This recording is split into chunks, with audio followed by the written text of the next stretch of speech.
चाह गई चिंता गई, चाह गई चिंता गई मनवा बेपरवाह। जिसको कुछ ना चाहिए वो शाहों के शाह।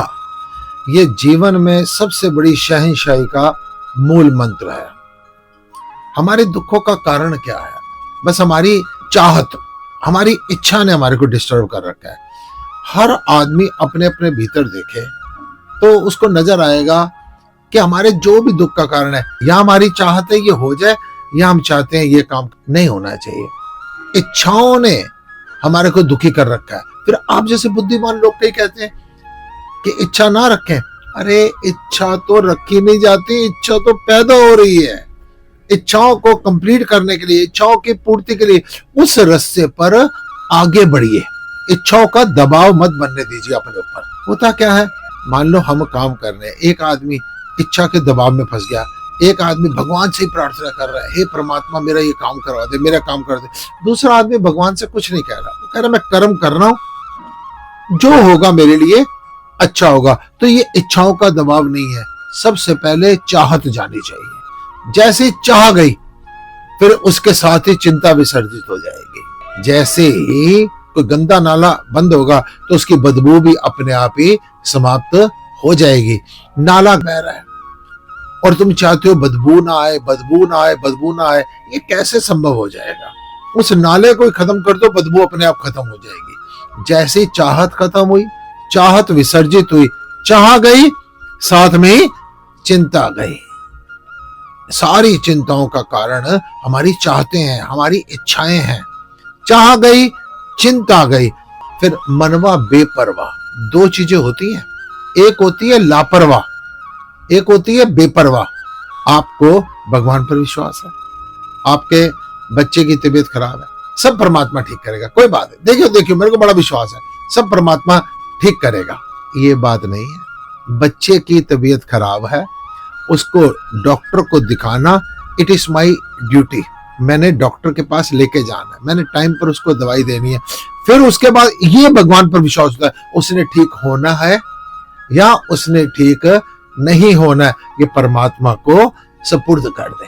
भगवान श्री रामचंद्र ने जब देखा कि लक्ष्मण मूर्छित पड़ा हुआ है तो उन्होंने ये क्यों नहीं विचार किया कि कोई बात नहीं, अभी मूर्छित पड़ा हुआ है ना तो ये अपने आप ठीक हो जाएगा, भगवान इस पर कृपा करेगा, ये तो धर्म की खातिर इसको शक्तिमान लगा है तो ये अभी ठीक हो जाएगा। नहीं, जाओ हनुमान डॉक्टर को लेकर आओ। डॉक्टर के आने के बाद जाओ केमिस्ट के पास जाओ और प्रॉपर इसकी ट्रीटमेंट के लिए इसकी दवाई लेकर आओ। आदमी लापरवाह वो होता है जो कर्म नहीं करता, आलसवश या सिर्फ अंधविश्वास में पड़कर वो आदमी कर्म को इतना महत्व नहीं देता और मूर्खता में पड़ा रहता है। वो लापरवाह आदमी है जो कि किसी परेशानी से मुंह मोड़ता है। और बेपरवाह कौन है? चाह गई चिंता गई मनवा बेपरवाह। नानक साहब ने कहा, नानक भिग से बेपरवाह। सारे काम करो लेकिन उस पर छोड़ दो, वो बेपरवाह है। वो आदमी बेपरवाह है जो सब कर्म पूरा करना है। कर्म ऐसे करो, मैं नहीं करूंगा तो कौन करेगा। और फल की इच्छा ये रखो कि जो तेरा मर्जी होगी ना, मुझको सहर्ष स्वीकार है, समझ लेना आप भक्ति कर रहे हो। चाह गई चिंता गई मनवा बेपरवाह, और जिसको कुछ ना चाहिए वो शाहों के शाह। बंदर को जब पकड़ना होता है तो एक मटका रखा जाता है, वो चने का एक मटका होता है। जब बंदर उसमें हाथ डालता है उसका मुंह मटके का छोटा होता है, जब हाथ बाहर निकालता है वो मुट्ठी नहीं खोलता, लोभ के कारण उसमें फंस जाता है। जब शेर को पकड़ना होता है, सामने एक बकरी का बच्चा बांध दिया जाता है, वो लोभ में फंस जाता है। जो भी जीव फंसा है, ये दौड़ है, ये दौड़ कभी खत्म नहीं होगी। मृग तृष्णा में आदमी भागता रहेगा। चाह गई चिंता गई मनवा बेपरवाह, और जिसको कुछ ना चाहिए। कर्म करना है लेकिन लोभ में सारी दुनिया कर्म कर रही है, अति लोभ ना हो जाए, सिर्फ लोभ ही हमारे ऊपर हावी ना हो जाए। सेटिस्फाइड रहते हुए कर्म करते जाइए। असली शाह वो है जिनको आप शाह मानते हैं। कभी उनके पास से बैठ कर देखो, उनकी तृष्णाओं ने ऐसे मार रखा है, उनका ध्यान सिर्फ पैसे की तरफ होता है। उनको सिर्फ किसी आदमी के पास वो तभी बैठते जब उनका कोई स्वार्थ होता है। सब कुछ पैसा होने के बावजूद भी कई लोग इतने इतने यश को प्राप्त हो चुके हैं, इतने इतने बड़े धनवान हैं, वो आत्महत्या कर लेते। क्यों?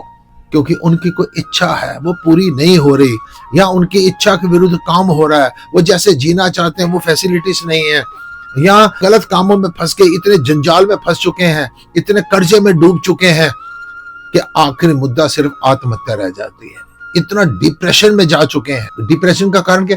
चाहते ये हो और ये ना हो।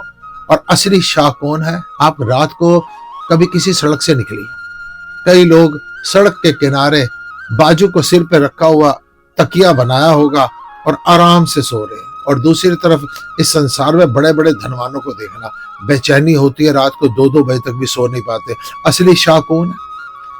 जिसके पास पैसा उसको भूख नहीं लग रही है, जिसके पास पैसा उसको नींद नहीं आ रही है, जिसके पास पैसा उसके पास बेचैनी है, जिसके पास पैसा है उसके घर में शांति नहीं है, जिसके पास पैसा नहीं संतुष्टि है, संतोष है, पेशेंस है।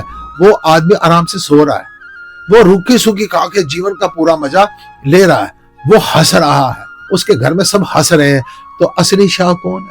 शाह वो है कि जिस आदमी को संतुष्टि है, चाह गई चिंता गई मनवा बेपरवाह। संतों के लिए कहा जाता है कि संतों को चेहरा कोई देखता है ना तो विचार किया जाता है ये मजे ले रहे हैं।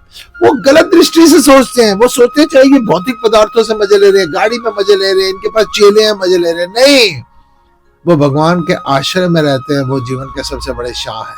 उनको संतुष्टि है, वो सबसे बड़े शाह है। वो उसकी रजा में राजी हैं, वो इसलिए खुश रहते हैं। सबसे बड़े शाह जो होते हैं वो संत महात्मा होते हैं।